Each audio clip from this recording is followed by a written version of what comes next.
नमस्कार मित्रांनो, सादर करत आहे तुला जपणारा आहे. आता मंजिरीला तिचा डाव साध्य करायचा असतो मार्जरीने सांगितल्याप्रमाणे. मग त्या दिवशी काय होतं की ह्या भागात तुम्हाला असं पाहायला मिळतं की मीरा ही मस्तपैकी केस मोकळे सोडून आलेली असते आणि हातामध्ये ट्रे असतो. तेव्हा अथर्व तिच्याकडे पाहत असतो. त्याला समजतं की मी सांगितल्यामुळेच तिने केस मोकळे सोडले आहेत आणि तिला ते आवडले आहेत आणि त्याला पण आवडले आहेत. तेव्हा दादासाहेब म्हणतात की काहीतरी पडेल, खाली बघ.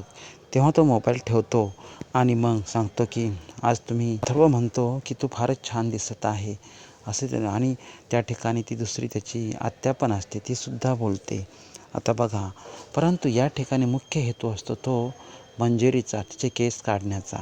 कारण की तिचे केस काढल्यानंतर तिला सोबत बाहुली पण हवी असते. तेव्हा ती उशिरा येते. तर दादासाहेब म्हणतात तू कुठे गेली होती? तेव्हा ती म्हणते की मी बाहेर गेली होती. ती काहीतरी कारण खोटं खोटं सांगते. मंजिरी बाहेरून आल्यानंतर ती म्हणते की तुला मोकळे सोडलेले केस छान दिसत आहेत. मंजिरी म्हणते अथर्वने तुला सांगितले ना मोकळे केस सोडायला, खरंच तुला फार छान दिसत आहे. अथर्व आणि मीरा एका रूममध्ये जातात, त्यांच्या बेडरूममध्ये जातात आणि अथर्व तिच्याकडे पाहतच असतो. अथर्वला तिचा केस घ्यायचा असतो आणि अथर्व केस घेण्याचा प्रयत्न करत असतो. त्यावेळेस काय होतं की त्या ठिकाणी मंजिरी येते आणि त्याचा केस घ्यायचा राहून जातो. तेव्हा मंजिरी म्हणते की मी तुझ्या केसातील गुंतडा काढते आणि मग अथर्वला नाईलाज होतो. मग ती केसातील गुंतडा काढत असताना त्यातले 2-3 केस उपटून हातात येतात. परंतु त्याच वेळेस तिला बाहुलीसुद्धा हवी असते. वेदाने कपाटातून बाहुली काढलेली असते आणि वेदा त्या बाहुलीसोबत खेळत असते.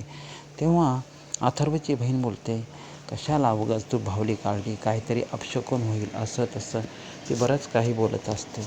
परंतु वेदा काही ऐकत नसते. तेव्हा मंजिरीला आठवतं की आपल्याला ती बाहुलीसुद्धा सांगितली आहे.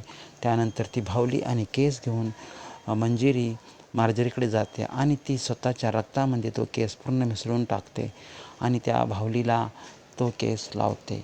आता पुढे काय होणार आहे की मंजिरी ज्याप्रमाणे सांगते त्याप्रमाणे ती बाहुली आणि केस यांचं ती एकत्र मिलन करते, म्हणजे एकत्र घेते आणि आज मीरा मरणार या उद्देशाने ती पूर्ण तयारी करते. प्रत्येक वेळेस अथर्व आणि अंबिका तिला वाचवत असतो, पण ह्यावेळेस ती वाचणार नाही आणि मग मंजिरीने सांगितल्याप्रमाणे ती सगळे क्रिया करते. परंतु याचा सुगावा शिवनाथला लागतो आणि शिवनाथ आता तिला वाचवणार की नाही हे पाहण्यासाठी आज नक्की पहा आणि लाईक, शेअर, सबस्क्राईब करा. Thank you so much. आभारी आहे. पुन्हा भेटूया पुढच्या व्हिडिओमध्ये.